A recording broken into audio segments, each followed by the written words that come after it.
Hey buddy. Good morning. Good morning, guys. What's up?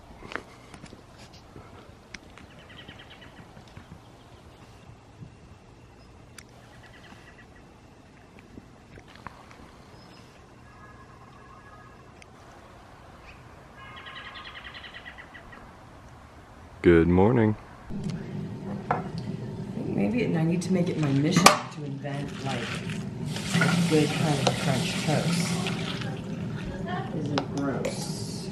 And a BMC that have to take up this chase, but they do not have a lot of numbers near the front. No, it's just Dylan Churn still, the young Belgian rider on the front for Team BMC. You can see his teammate Greg van Avermaet around about fourth wheel, and he's only got so much energy and strength now left in his legs, has Dylan Churn. So. Okay guys, instead of a normal standard vlog today, I'm just going to answer questions from you guys from the last vlog I did. So without further ado, let's just jump straight into it. First one from Carly Garcia.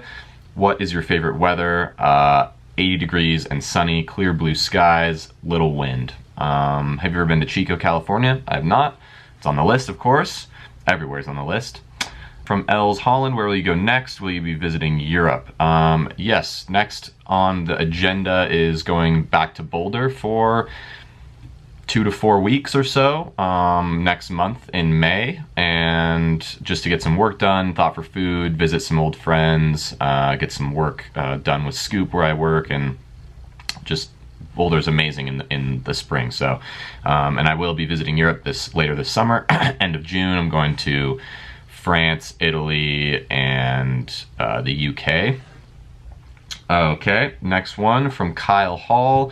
Any tips on doing the Mount Evans ride in Colorado for the first time? Saw you had done it in the past. Thanks. Yeah, take it slow. It's a beast of a climb. It's really long. It takes, anywhere from 2 to 4 hours depending on where you start. I recommend starting in Idaho Springs because then you get that warm up as you go up the climb from Idaho Springs. It's a much more gradual ascent from there, and you get to kind of warm up and get going. But yeah, don't blow up too early. Take it slow, take it easy. The last probably hour, 2 hours is the hardest part.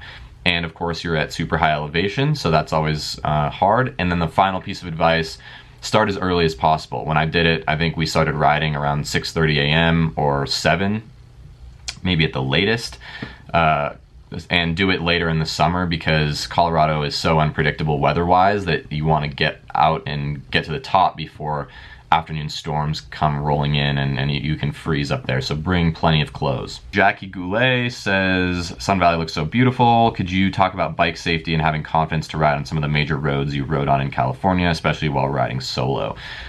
This just comes with experience. I've been riding bikes for over 10 years, and just from riding all over the world, basically I've gained the confidence and ability to feel comfortable riding on big roads and busy roads, and even when I was in California, there were some roads there that were really brutal, just with the amount of traffic and the sketchiness, and it doesn't necessarily, I don't necessarily feel always 100% comfortable, but just the experience of doing that and kind of gradually allowing yourself to get out of your comfort zone in terms of where you're riding. But of course, safety is the #1 thing to consider. So you have to just constantly be aware, paying attention, and just keep riding, basically. Frank Solomana, what's up, Frank? How are you, man?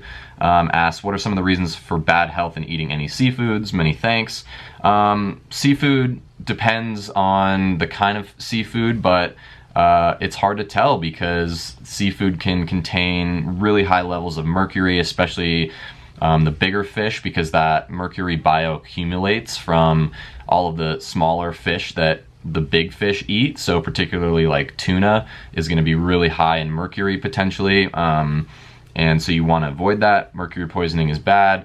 They also contain lots of like really other heavy metals that are just really bad. But of course it's also animal protein, so it's going to contain cholesterol, saturated fat, and it's so if you want to avoid getting heavy metal toxicity and issues around that, don't eat seafood because that stuff's really you know, rich in those foods, and also, you know, farmed fish can contain a lot of antibiotics, hormones, just like factory farming, you know, just like factory farmed animals can contain.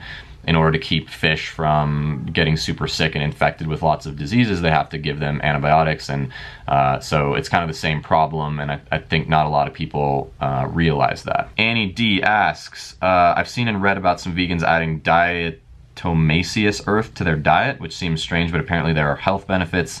Do you guys use or would recommend this in a vegan diet? I've literally never heard of diatomaceous earth, so I'm looking this up right now. It's a naturally occurring soft, it's like a powdery, like, not, you know, inorganic earth thing. I think that would be extremely pointless to add into your diet. I don't know what the point of that would be. This is kind of getting into weird territory, like the sort of the disorder pica, which is where you crave and eat inorganic foods like dirt and rocks and clay and you know, all sorts of weird stuff. So I don't really see the point of that. I doubt there's really any health benefits, so I can't really talk about that because I don't know that much about it. I can look it up later. Okay, Jamie K. Dye asks, I would love to hear about plant-based eating habits for the average athlete. I do advanced yoga daily, including hot yoga, but it's not comparable to what you guys do cycling.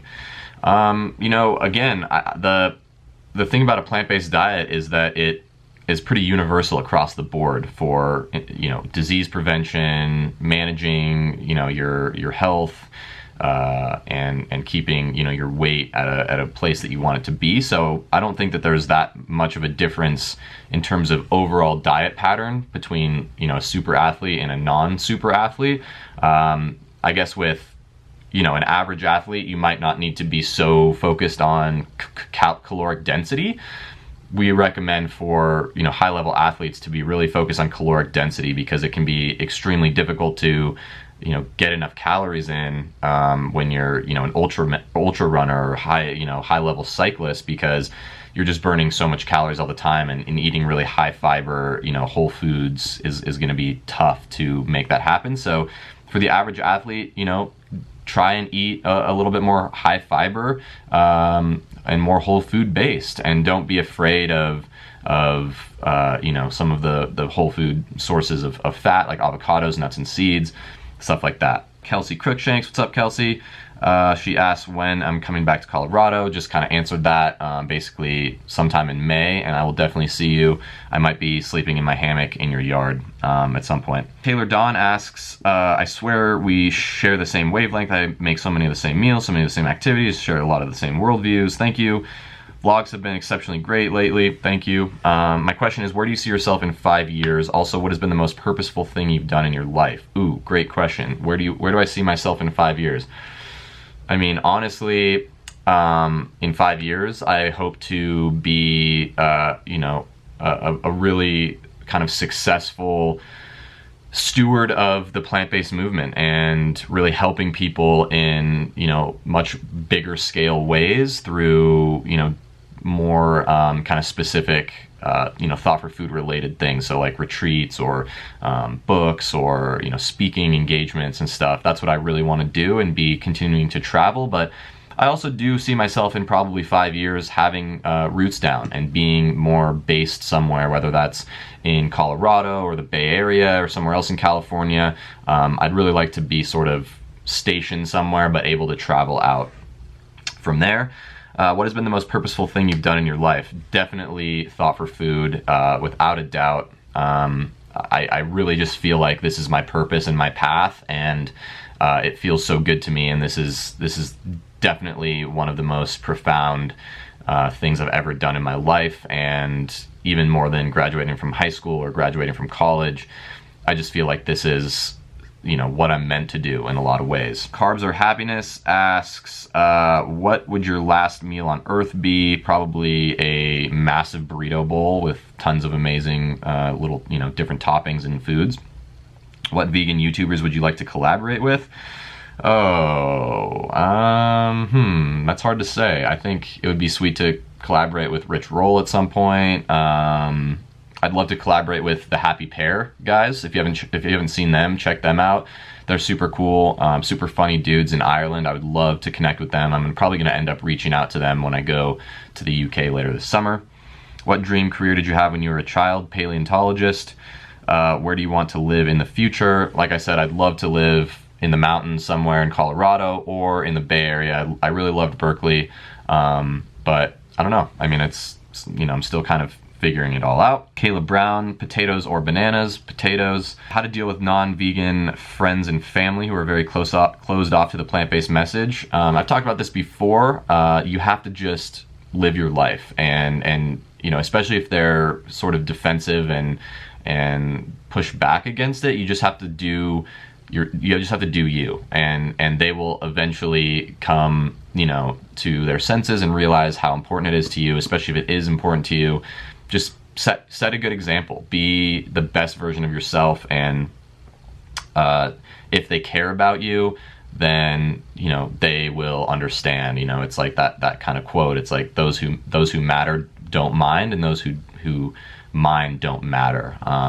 But, you know, so it's like you just have to kind of you know, continually not be preachy and just try and educate them the best way you can. And that's been my experience, and so far it's been nothing but positive. All right, final question from Plant Power Pit. I've always enjoyed riding my bike, and I'm considering buying a road bike to begin cycling more this summer. I'm curious if there's a big difference in feel and efficiency between having clip-in pedals and non-clip-ins. I'm slightly worried about being clipped in and would love to hear your thoughts. Thank you so much. Also, if you traveled to Oregon, beautiful natural world here too. Yeah, I would say that there's a huge difference between clip-in pedals and non-clip-in pedals. And no matter who you are, when you first start doing clip-in pedals, it's scary and you're gonna fall down. When I first started cycling and got my first set of clip-in pedals, every like stop sign or stoplight, I would like tip over because I was like, I didn't know how to do it. And so it takes time to learn, but it makes a huge difference. It feels so much better, and you can pull up on the pedals, which increases your efficiency a lot, and it feels just, you know, amazing. So definitely. And if I traveled to Oregon, I've been to Portland, I've been to Bend, I've been to a couple other smaller towns in Oregon, but I want to go back. There's a lot of cool places. I've never been to the Oregon coast. I feel like that'd be pretty sweet.